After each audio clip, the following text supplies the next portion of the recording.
Hello everyone, welcome to course study on solid mechanics. In today's lecture, again we will discuss the numericals which are based on shear stress distribution. We have a problem statement as follows. A channel section is shown in figure. It is used as a beam and carries a shearing force of 40 kN.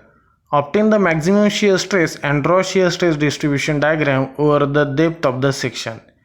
Now, as given in the numerical, we have a channel section, or we can say it as a C section also. It is used as a beam and carries a shearing force of 40 kN. Therefore, the section of the beam is C section or channel section, and the value of shearing force is 40 kN. It is given in the numerical. So this value is nothing but it is the value of F. Now, obtain the maximum shear stress and draw the shear stress distribution diagram over the depth of the section. Obtain the maximum shear stress means we have to find out the value of shear stress at the top, at the junction of flange and web, and at the neutral axis. And after calculating the value of shear stress at these 3 points, we will compare which value is maximum. But it is obvious that shear stress, as discussed in the earlier slide also or lecture also, shear stress is maximum at the neutral axis. Remember that for C section also, this particular part is known as web. This particular part is the flange.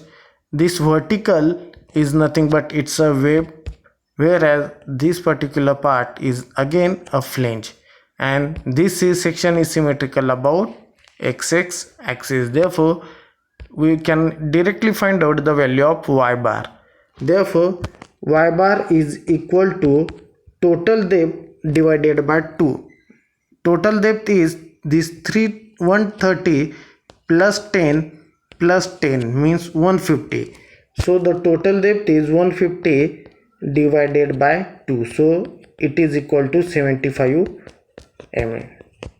Therefore, the value of Y bar for the entire section is 75 mm. So our neutral axis is located at a depth of 75 mm over here. Now, all of you know that I is given by BD cube by 12 minus small bd cube by 12 because it is symmetrical about x axis. If I consider this section as a rectangular section, then we have capital B and capital D. It is BD cube by 12 minus this particular part. This remaining part is this one. So minus this part is nothing but small bd cube by 12. Therefore, we have capital B as 90 plus 10, that is 100 mm, and capital D is 130 plus 10 plus 10, 150 cube. So capital B is 100 mm, whereas capital D is 150. So we have 100 into 150 cube by 12 minus this particular rectangular section. So we have width equal to 100 minus this thickness. So this width is 90 mm and this depth is 130 mm. Therefore, it will become 90 into 130 cube by 12 as it is symmetrical about XX axis. On calculating this value, we have I is equal to 11.6475 into 10 raised to 6 mm raised to 4. So in this manner, we have found out the value of I. We already know the value of F. We know the value of Y bar. It is 75 mm because it is symmetrical about XX axis. Therefore, the total depth divided by 2, it will give you the value of neutral axis directly, 75 mm. We have found out the value of I also. Now we are going to calculate the value of shear stress. At the top it is 0. Next, shear stress at the junction between flange and web. Shear stress at the junction between flange and web is nothing but this is our flange and this is our web. So this is the junction of flange and web. Remember that this is the junction. So at this junction we have to calculate the value of shear stress. For that purpose, we will concentrate on any area which is above the area under consideration or which is below the area under consideration. So this particular part is easy to solve, therefore we will concentrate on that particular part only. Therefore we have tau 1, that is, it is the value of shear stress at the bottom of flange. Tau 1 is equal to Fa y bar upon Ib. The value of F is 40 into 10 raised to 3. A is this 100 into this particular 10. So 100 into 10, it will give you the value of area, and y bar is it's a distance between the neutral axis of the section on which we have concentrated and the neutral axis of entire section. So this distance is nothing but 75 minus 5. So it will give you 70 divided by I is 11.6475 into 10 raised to 6. It is already calculated, and B is 100 mm because this width is 100 mm. It's a bottom of flange. Therefore we have shear stress at the bottom of flange equal to 2.4039 megapascal. Now we will find out the value of shear stress at the junction of flange and web, but at the top of web we are going to concentrate. Again we have same value, only the width will change, because at the junction we will concentrate on any area which is above the junction or any area which is below the junction, but area above the junction is easy to solve, that's why we have concentrated on that particular part only. Therefore we have width at the top of wave equal to 10.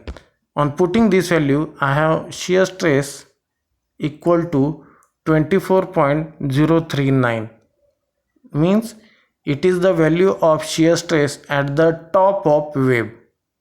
Now we are going to calculate the value of shear stress at the neutral axis, and for this is our neutral axis, we will concentrate on any area which is above the neutral axis or any area which is below the neutral axis. Now it is comprises of two sections, a flange section and the web section.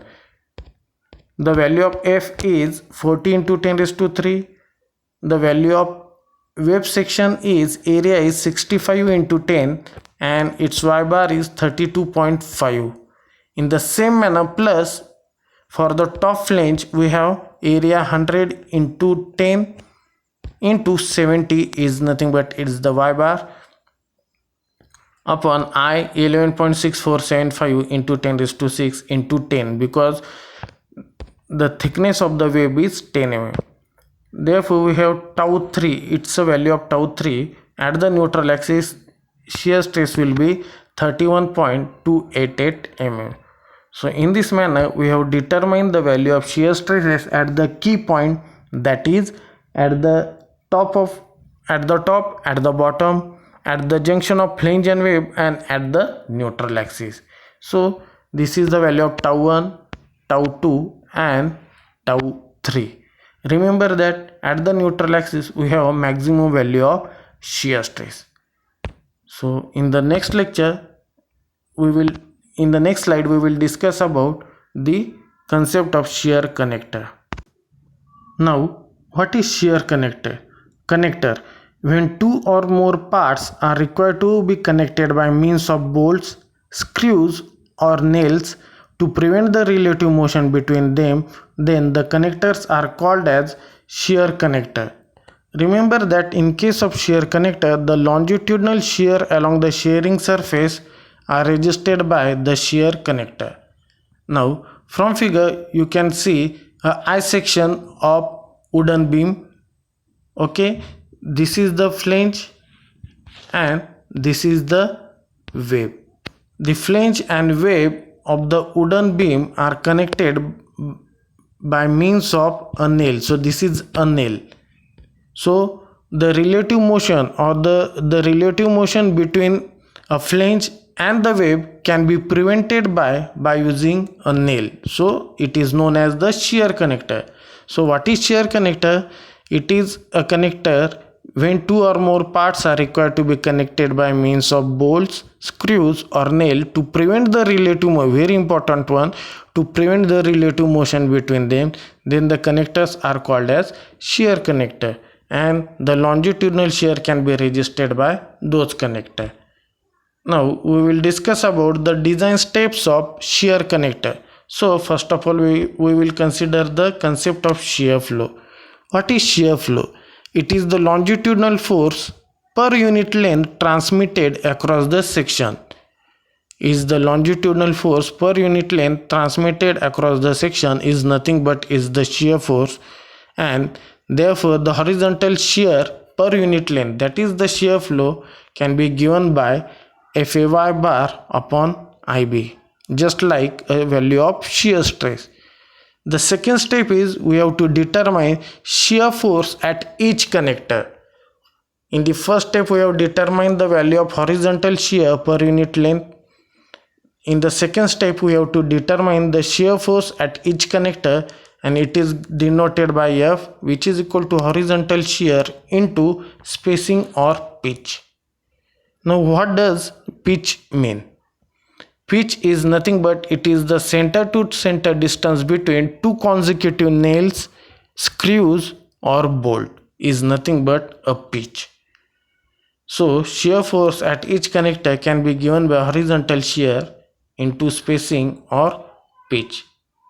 Now the next step is shear strength of the connector. The shear strength of the connector can be given by shear force at each connector. It is same as that of the shear force at each connector, which is equal to shear stress into area of the connector, because all of you know that tau is equal to F upon A.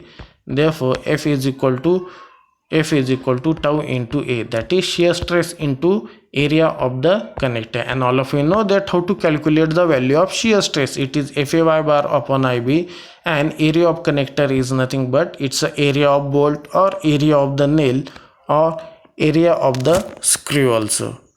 So this is the concept of shear connector. It is a connector which is used to prevent the relative motion between two parts. Now we will discuss the concept of shear flow. What is shear flow? Shear flow measures the shear force per unit length. It measures the shear force per unit length and is useful in the application of first one, built up member. Built up member are the sections that are built up and joined together using nail or bolt, and shear flow help us to decide the appropriate spacing between nail bolt to ensure the sufficient strength. So in case of built up member, the use of shear flow is to decide the spacing between nail or bolt or screw so that we can ensure the sufficient strength of that particular built up member. Now the second application of shear flow is thin wall member. In case of thin wall member, where thickness is very small compared to the other two dimensions, it is known as thin wall member.